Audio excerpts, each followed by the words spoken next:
Next phylum है हमारा phylum 8 and 8th phylum हमारा है फाइलम मलस्का।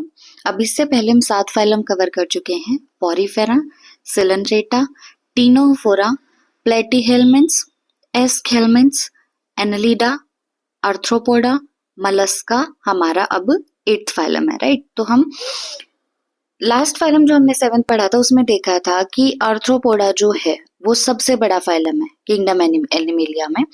अब सेकंड जो लार्जेस्ट फाइलम है वो है फाइलम मलस्का, राइट। तो सबसे बड़ा फाइलम कौन सा है हमारा? Phylum Arthropoda. उसके बाद सेकंड नंबर पे आएगा phylum Mollusca. Second largest phylum is phylum Mollusca. दोनों बिल्कुल साथ साथ है, पहले आर्थ्रोपोडा फिर मलस्का। एक फर्स्ट है, दूसरा सेकंड है। अब हैबिटेट की बात करें कि मलस्का के मेंबर्स हमें कहाँ कहाँ मिलेंगे, तो ये हमें या तो धरती पे मिलेंगे या पानी में मिलेंगे। धरती पे मिलेंगे तो हम कहेंगे ये टेरेस्ट्रियल हैं, पानी में मिलेंगे तो हम कहेंगे ये एक्वेटिक है। अब एक्वेटिक है तो हमारे पास, हमें पता है 2 कंडीशन होती है, या तो नमकीन पानी में मिलेंगे या फ्रेश वाटर में, यानी या तो मेराइन वाटर में मिलेंगे या फ्रेश वाटर में। हैबिटेट बहुत ईजी है। उसके बाद अब सब में क्या चलेगा? Organ system level of organisation चलेगा। ये कहाँ से चलता आ रहा है organ system level of organisation? Aschelminthes से, राइट।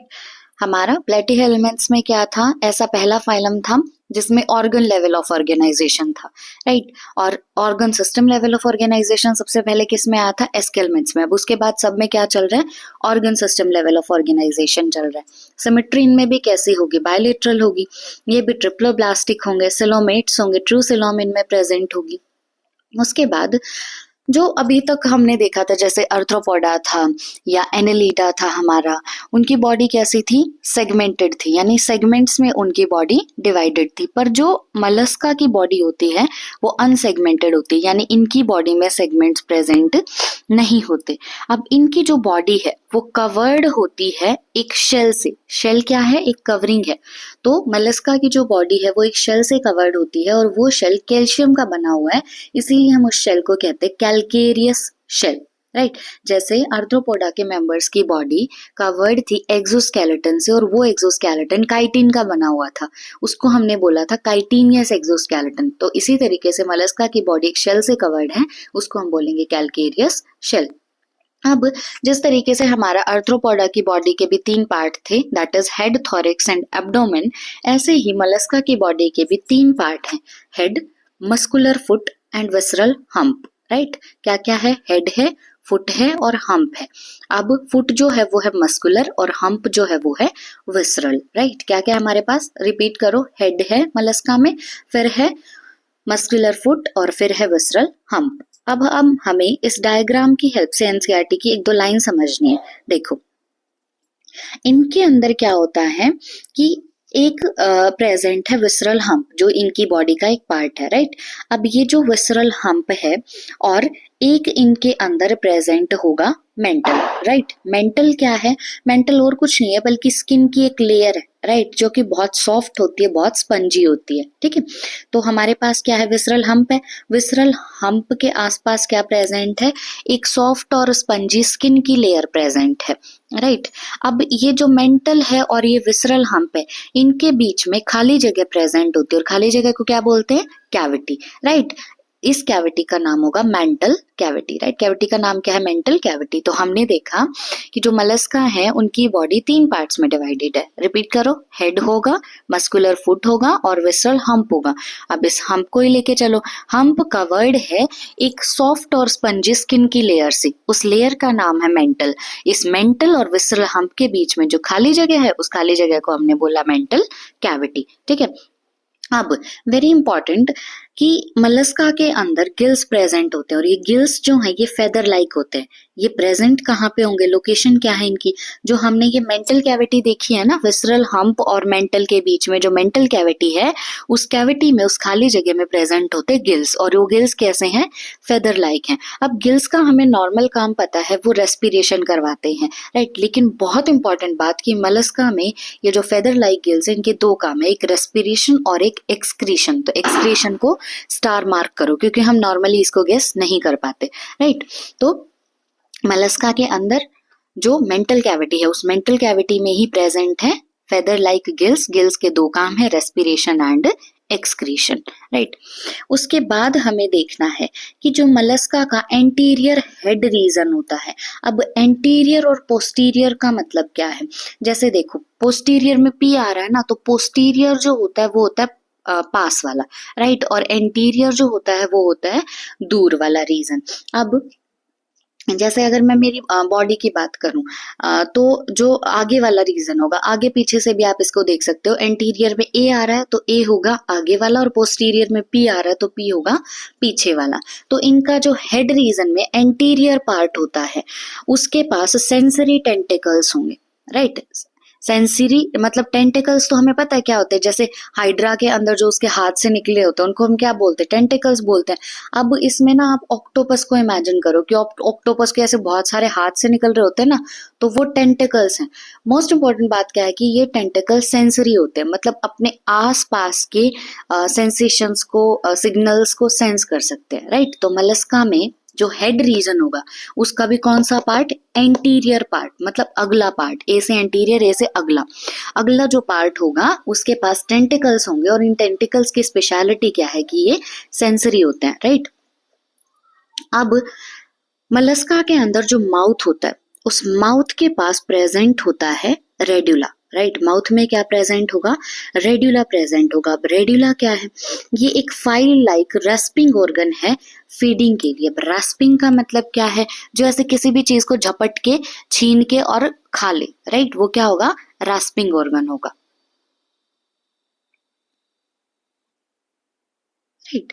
तो और इसका काम क्या होगा कि ये जो भी इसके पास खाना आ रहा है उस खाने को स्क्रैप करके, उसको ग्राइंड करके खा लेगा, राइट। तो माउथ जो है, माउथ के पास क्या प्रेजेंट है, रेड्यूला प्रेजेंट है। रेड्यूला होता क्या है, ये एक फाइल लाइक स्ट्रक्चर होता है। फाइल लाइक स्ट्रक्चर मतलब जैसे हमारी टंग होती है ना, वैसा ही एक स्ट्रक्चर होता है ये, राइट। तो रेड्यूला कैसा है, फाइल लाइक रेस्पिंग ऑर्गन है। रेस्पिंग ऑर्गन मतलब चीजों को स्क्रैप करके, ग्राइंड करके ये खा जाएगा, जो भी इसको खाना मिला उसको स्क्रैप कर लेगा, ग्राइंड कर लेगा।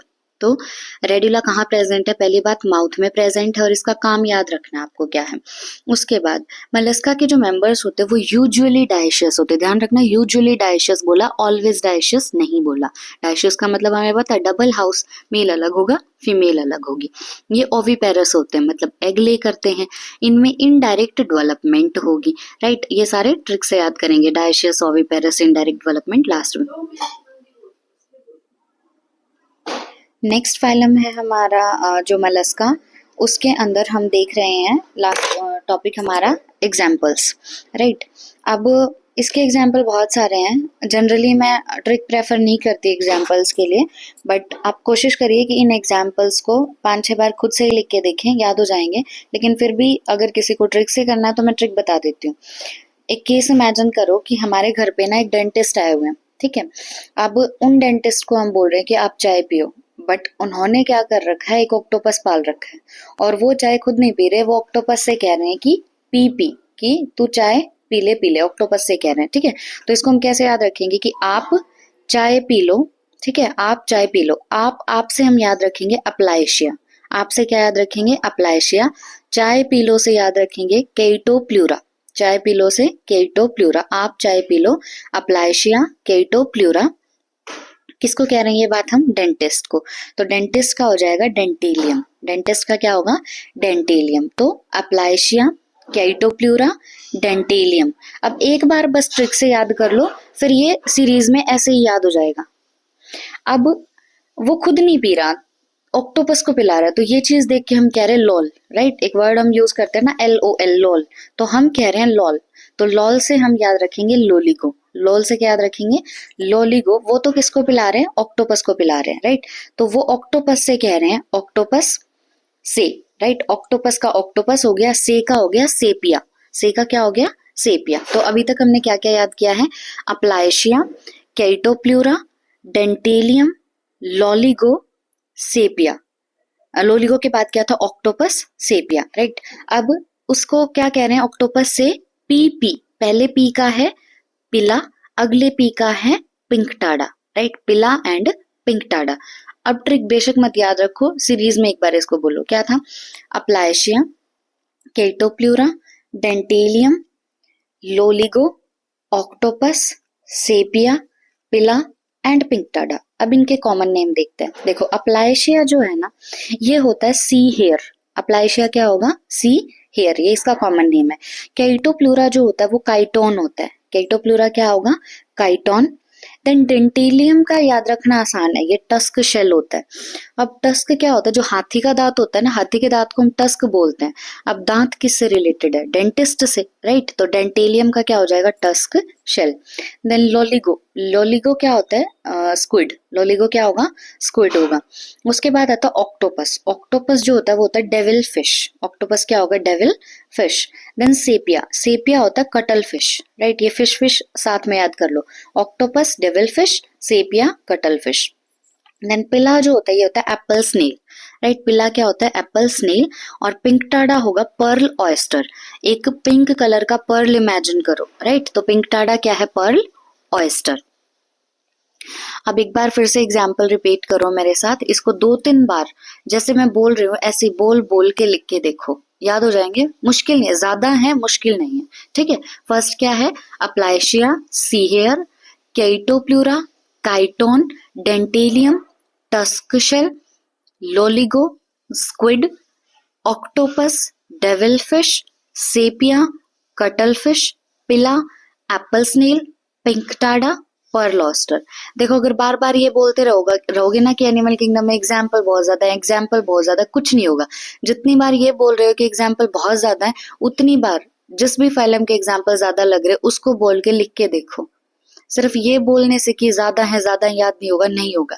अभी 2-3 बार मैंने बोले हैं, 2-3 बार खुद से बोल के लिख के देखो, हो जाएगा, मुश्किल नहीं है।